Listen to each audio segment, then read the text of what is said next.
नमस्कार दोस्तों, स्वागत है आपका एक बार फिर से बीएससी थर्ड ईयर की केमिस्ट्री क्लासेज में। देखो, जो बोर का सिद्धांत है ना, वैसे तो मैंने सोचा था कंप्लीट हो गया, लेकिन आपके सिलेबस में बोर के सिद्धांत की कमियां भी दी गई हुई है। मुझे पता है आपको बोर के सिद्धांत ने बोर कर दिया है, लेकिन ये लास्ट टॉपिक है। आपसे वादा करता हूँ मैं, बोर के सिद्धांत की कमियां, असफलता हमको पढ़नी है, ठीक है। क्योंकि यह अलग से टॉपिक दिया हुआ है आपके सिलेबस में भी, आपकी बुक में भी। कई बार शॉर्ट नोट पूछ लिया जाता है। अगर यह अलग से नहीं दिया होता तो मैं इसको नहीं करवाता, लेकिन स्पेशली नाम लिखा हुआ है बोर की अवधारणा एवं उसके कमियां या उसकी असफलता, अलग से एक टॉपिक है, ठीक है। तो इसलिए इसको पढ़ाना जरूरी है। मान लो आ गया तो आप कहोगे कि सर ने तो कराया ही नहीं, ठीक है बच्चों। अब हम यहाँ पे देखते हैं बोर की कमियां। अब बोर की कमियां क्या है वो हम देखते हैं। पहली कमी देखो, बार बार हम बोलते रहते हैं बोर का हाइड्रोजन मॉडल, बोर का हाइड्रोजन मॉडल। क्यों बोलते हैं, उसके पीछे क्या रीजन है? देखो, बोर का जो हाइड्रोजन मॉडल है, बोर का मॉडल, ठीक है, बोर का मॉडल केवल हाइड्रोजन परमाणु की व्याख्या करता है, ठीक है। बोर का मॉडल केवल हाइड्रोजन परमाणु की व्याख्या करता है, या फिर उन अणुओं की व्याख्या करता है जहां पर एक इलेक्ट्रॉन हो, ठीक है। क्या बोर का मॉडल केवल हाइड्रोजन परमाणु या उन अणुओं की व्याख्या करता है, उन अणुओं की व्याख्या करता है जिनमें केवल एक इलेक्ट्रॉन हो, ठीक है। जिनमें केवल एक इलेक्ट्रॉन हो, केवल उनको ही एक्सप्लेन कर पाता है, ठीक है। जिनमें अगर 2 इलेक्ट्रॉन है, 3 इलेक्ट्रॉन है, 4 इलेक्ट्रॉन है, वहां पर ये फेल हो जाता है भैया, ठीक है। जब तक किसी परमाणु में एक इलेक्ट्रॉन है ये व्याख्या कर सकता है, इसलिए इसको हाइड्रोजन का बोर मॉडल भी कहा जाता है।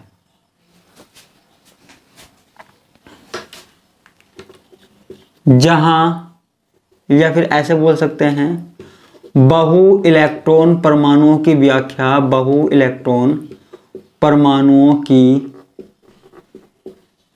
व्याख्या यह सिद्धांत नहीं कर पाता है, यह सिद्धांत नहीं कर पाता है, ठीक है बच्चा।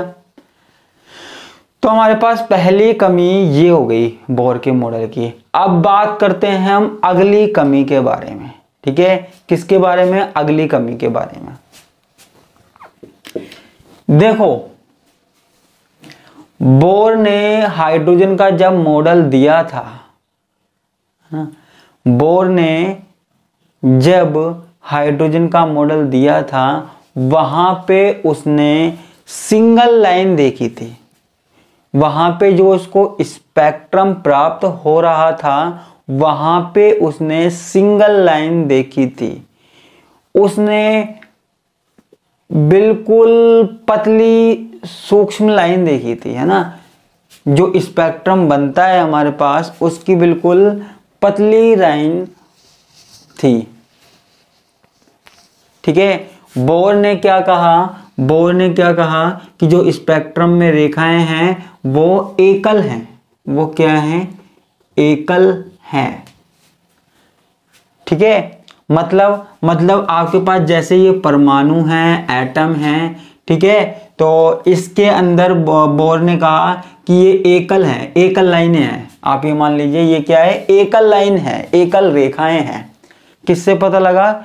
स्पेक्ट्रम से, ऐसा कुछ बोर ने बताया।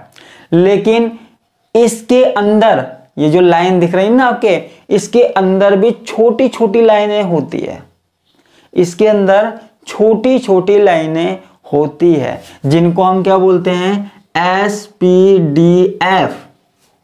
ठीक है, ये तो हमारे पास क्या होता है, n बराबर 1, n बराबर 2, n बराबर 3, n बराबर 4, इस तरीके से होता है। ठीक है, तो बोर ने तो कहा सिर्फ एक पतली सी लाइन होती है, लेकिन उसके बाद पता चला कि इस पतली लाइन के अंदर भी बहुत सारी लाइनें छुपी हुई है। ठीक है, यानी कि इस लाइन के अंदर भी, इस गोले के अंदर भी और भी बहुत छोटी छोटी लाइनें है। ठीक है, तो जिनके बारे में हमारे पास बोर भाई साहब नहीं बता पाए। ठीक है, हमको इतना बोर कर दिया बोर ने, लेकिन फिर भी हमको नहीं बता पाए कि ऐसा क्यों हुआ। ठीक है, तो एक बार हम लिखते हैं इसको, इसकी जो डेफिनेशन है उसको लिखते हैं। इसके अनुसार क्या है, इसके अनुसार बोर ने अपने मॉडल में हाइड्रोजन स्पेक्ट्रम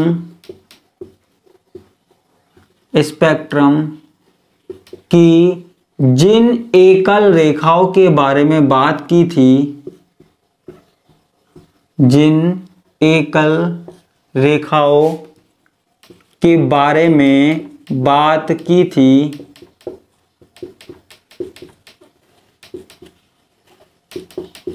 वे वास्तव में एकल नहीं होती है, वे वास्तव में एकल नहीं होती है। ठीक है, किसी को समझने में प्रॉब्लम आ रही है तो सिर्फ इतना समझ लीजिए कि कोई एकल रेखाएं हैं। जो हमारे पास नाभिक के चारों ओर कक्षाएं थी ना, वो एकल रेखाएं नहीं है, उसके अंदर भी बहुत सारी रेखाएं हैं। ठीक है, तो बोर ने अपने मॉडल में हाइड्रोजन स्पेक्ट्रम की जिन एकल रेखाओं के बारे में बात की थी, वे वास्तव में एकल नहीं होती है। ठीक है, ठीक है, ये रेखाएं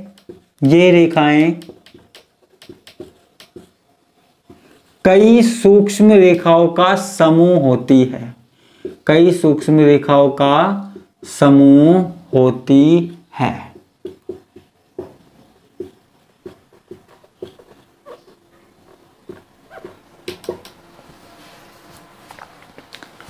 ठीक है, तो ये हमारे पास क्या हो गई, दूसरी कमी हो गई। अब बोर ने क्या कहा, बोर तीसरी कमी पर आया। मैंने आपको बोर की एक अवधारणा बताई थी, द्वितीय वाली अवधारणा, थोड़ा सा अपना दिमाग पे जोर डालिए, याद करिए। मैंने आपको बताया था MVR बराबर NH/2π। मैंने क्या बताया था, MVR is equal to NH/2π। ठीक है, कोणीय संवेग वाली बात की थी ना, वो कोणीय संवेग वाली बात हम यहां पे कर रहे हैं।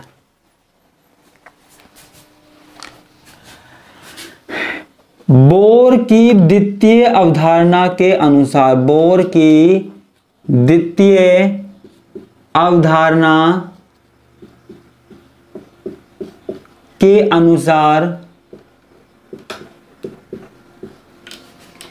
केवल वे वृत्ताकार कक्ष मान्य होते हैं, केवल वे वृत्ताकार कक्ष मान्य होते हैं जिनका कोणीय संवेग, जिनका कोणीय संवेग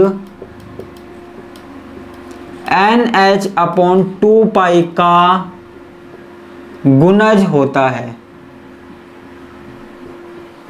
ठीक है, द्वितीय अवधारणा क्या थी कि केवल वे ही वृत्ताकार कक्षाएं मान्य होगी जिनका कोणीय संवेग NH/2π का गुणज होगा।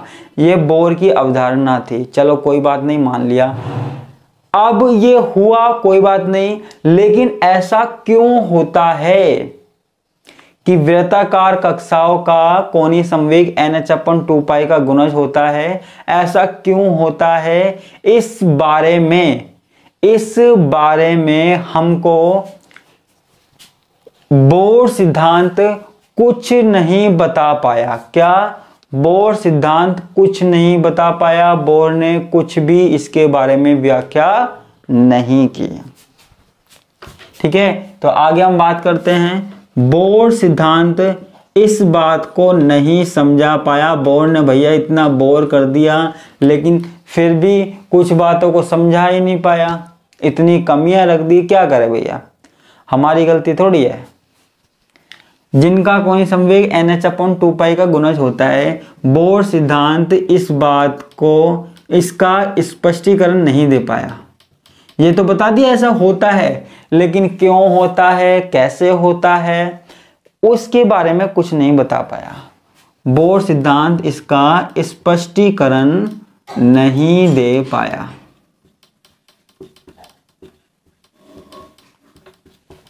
ठीक है, इसका क्लियरिफिकेशन, स्पष्टीकरण नहीं दे पाया। क्लियर है? ये हमारे पास कितनी कमी हो गई? 3 कमी हो गई। अब इसकी और कमियां भी हम पढ़ते हैं। ठीक है, तो किसी को स्क्रीनशॉट लेना है तो मैं टाइम दे देता हूं, स्क्रीनशॉट आराम से ले सकते हैं। ठीक है,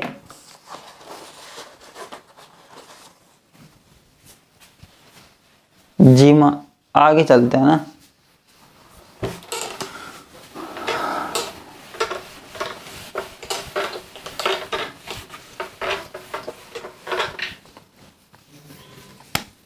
अगली कमी देखो, यह जो सिद्धांत है, यह थ्योरी है, यह सिद्धांत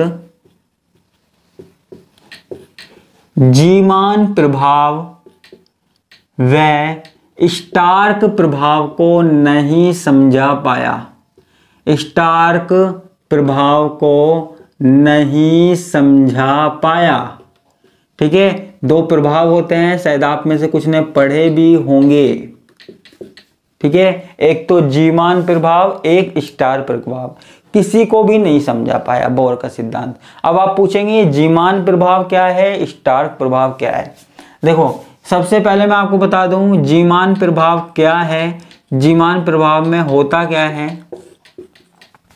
जीमान प्रभाव में होता क्या है कि जो हमारे पास स्पेक्ट्रम की रेखाएं हैं, ठीक है, जो हमारे पास स्पेक्ट्रम बना, स्पेक्ट्रम की एकल रेखाएं हैं, स्पेक्ट्रम की एकल रेखाओं को प्रबल चुंबकीय क्षेत्र में रखने पर, चुंबकीय क्षेत्र में रखने पर ये रेखाएं सूक्ष्मतर रेखाओं में बट जाती है, सूक्ष्मतर रेखाओं में बट जाती है। ठीक है, जो हमारे पास हाइड्रोजन स्पेक्ट्रम की एकल रेखाएं हैं, उनको अगर चुंबकीय क्षेत्र में, प्रबल चुंबकीय क्षेत्र में रखा जाए तो वो अलग अलग भागों में बढ़ जाती है, छोटी छोटी लाइनों के रूप में बढ़ जाती है। तो यह जो प्रभाव होता है वो हमारे पास क्या होता है? जीमान प्रभाव होता है। क्या होता है? जीमान प्रभाव होता है। ठीक है, इसको बोर भाई साहब नहीं समझा पाए, हमको इतना बोर कर दिया लेकिन फिर भी नहीं समझा पाए। ठीक है, और स्टार्क प्रभाव क्या होता है? स्टार्क प्रभाव भी सेम है। स्टार्क का जो प्रभाव है ना वो भी सेम है। ठीक है, आप कहेंगे फिर डिफरेंस क्या है, नाम अलग अलग क्यों है? देखो, सेम चीज है, बस यहाँ पे प्रबल चुंबकीय क्षेत्र की जगह प्रबल विद्युत क्षेत्र है। प्रबल क्या है? विद्युत क्षेत्र है। ठीक है, वहां क्या है? प्रबल चुंबकीय क्षेत्र है और यहाँ प्रबल विद्युत क्षेत्र है। ठीक है, जीमान प्रभाव में क्या होता है कि अगर हाइड्रोजन की एकल रेखाओं को प्रबल चुंबकीय क्षेत्र के मध्य रखा जाए तो वो छोटी छोटी अलग अलग लाइनों के रूप में बढ़ जाता है।